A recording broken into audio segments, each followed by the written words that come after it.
Plantão Enem ao vivo 2012 para você ficar super bem preparado para as provas do Enem. E hoje, Química, Física e Biologia. E para quem não viu os programas com as outras matérias do Enem, tem tudo lá no site, gente. Tem até as outras temporadas do programa e muito mais. É isso aí, gente. Vamos assistir um vídeo de Biologia para continuar a nossa conversa. E se fosse possível transmitir aos filhos as características adquiridas ao longo da vida? E se os grandes traumas por que passamos pudessem alterar nossa composição genética? Cientistas já notaram que as crianças nascidas de mulheres que grávidas presenciaram o 11 de setembro demonstram mais chance de desenvolver estresse. A ideia de que o ambiente e os acontecimentos podem alterar nossa herança celular não é nova e tem nome: epigenética, que significa literalmente acima da genética. Fatores como alimentação, poluição, uso de drogas, prática de exercícios também podem alterar a carga genética que passamos para frente, alterando as gerações seguintes. Gêmeos que têm códigos genéticos idênticos, se criados em ambientes ou culturas completamente diferentes, se tornam diferentes. Usando a analogia com as letras, podemos dizer que se o DNA desses dois gêmeos fosse um parágrafo, as letras do DNA dos dois seriam as mesmas e na mesma sequência. Porém, a pontuação seria completamente diferente, portanto, a mensagem passada teria outro sentido. Nos últimos 10 anos, a epigenética vem se tornando uma das áreas mais promissoras e intrigantes da ciência. Afinal, ela pode ser a chave para descobrir respostas sobre doenças como obesidade, diabetes, câncer e esquizofrenia. Muito interessante, professora Marina. Mas então quer dizer que nossa herança genética não é tudo? A questão da epigenética, que o aluno tem que saber aprender, mas que é importante ele saber, é que essa herança, assim, ele conhecer a estrutura do material genético, saber que as bases nitrogenadas, a sequência dos genes, não é alterado, né? Assim, por influência desses fatores necessariamente, isso não é o que vai ser transmitido às outras gerações. Mas a questão do DNA é o seguinte: a quantidade de DNA que a gente tem em cada célula é muito maior do que aquilo que se expressa, né? E então, até mesmo na distinção entre tipos celulares, num tipo vai se expressar alguns genes, no outro tipo outros genes, né, que produzem então proteínas diferentes. E isso diferencia aquele grupo de células, tecidos, etc. Os fatores ambientais, eles podem atuar sobre as histonas, que são proteínas que estão em torno ali do DNA, que compõem a própria estrutura, mas que não é a sequência das bases, né? E sobre a metilação também, que é uma reação que acontece em uma das bases. Então, assim, os fatores ambientais aos quais a pessoa está sujeita, as opções que ela faz de alimentação, uso, né, de drogas, por exemplo, fumar, né, os próprios hábitos de vida, tudo isso interfere em como a pessoa é, né? Isso significa que isso tem uma interferência em que genes podem se expressar ou não. E isso, o que a epigenética está apontando é que essa expressão ela pode ser transmitida geneticamente. Não é tudo pela própria característica da epigenética, porque ao longo da vida da pessoa mesma, isso pode ir mudando, dependendo se ela mudar hábitos, etc. Mas algumas coisas podem sim permanecer. Isso é uma coisa muito interessante, significativa em termos das pesquisas, né? Eu acho que esse tipo de tema, ele aponta como que é importante o aluno estar atualizado a respeito das questões que estão sendo pesquisadas, né? Na prática, professora, como que pode vir a cair no Enem? Pode cair mesmo, assim, a questão da epigenética, Sim, especificamente, a gente já teve uma questão, que foi em 2011, a questão 65, ele colocou uma situação, ele diz assim, ó, em 99, uma geneticista pesquisou ratas prenhas e sujeitas a uma dieta rica em vitamina B12, ácido fólico e soja, quer dizer, uma dieta saudável. Os filhotes dessas ratas, apesar de possuir o gene para a obesidade, não expressaram a doença na fase adulta. A autora concluiu que a alimentação da mãe, então, silenciou o gene da obesidade. Aí depois fala de outros casos comprovados que sustentam a epigenética.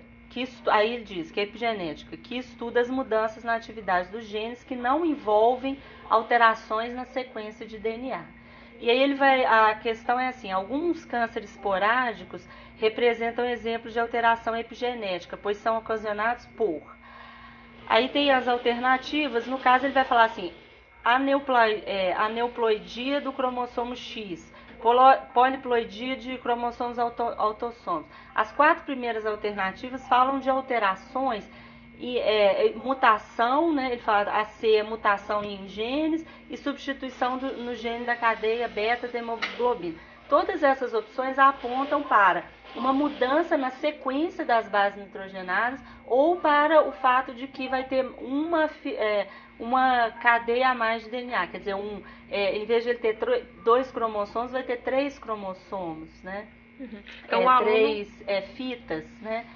De um determinado cromossomo. E só o último fala assim, a inativação de genes por meio de modificações nas bases nitrogenadas. Então, ele saber o que é epigenética e que a base, né, os princípios básicos, é importante para ele conseguir interpretar isso aqui. Essa é uma questão que partiu de um texto adaptado da revista Época, quer dizer, uma revista de circulação, provavelmente a seção de ciência fala disso. Então, essas revistas de divulgação, elas apontam temas e áreas que estão em desenvolvimento e que os alunos têm que conhecer, né, para poder fazer uma boa prova. Muito bacana. E tem mais questões para a gente dar uma olhadinha, não tem? Tem uma questão aqui de biologia. Vamos dar uma olhada?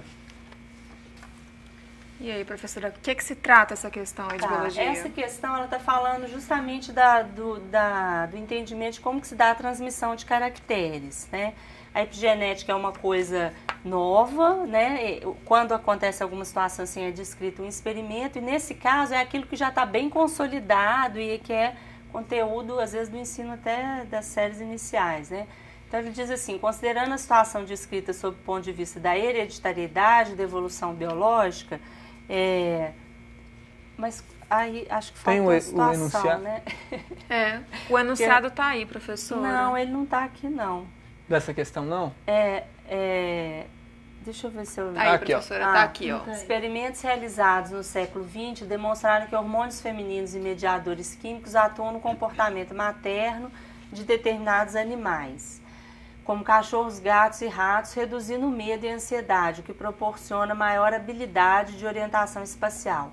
Por que razão as fêmeas desses animais abandonam a prole...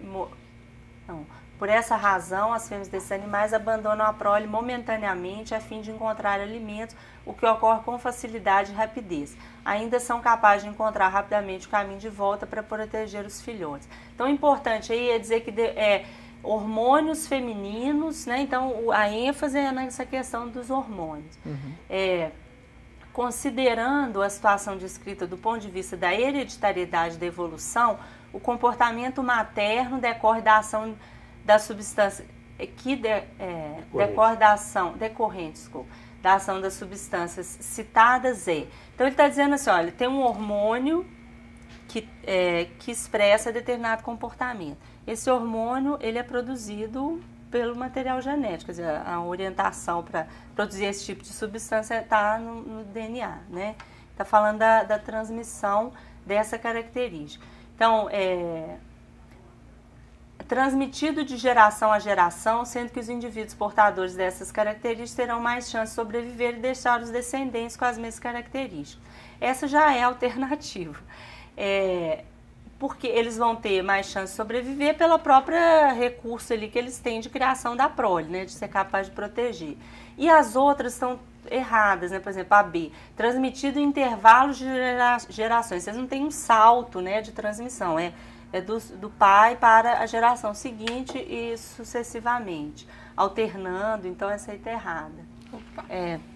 Tem aqui as outras questões, né? Seria determinado pela ação direta do ambiente sobre a fêmea quando ela está no período gestacional.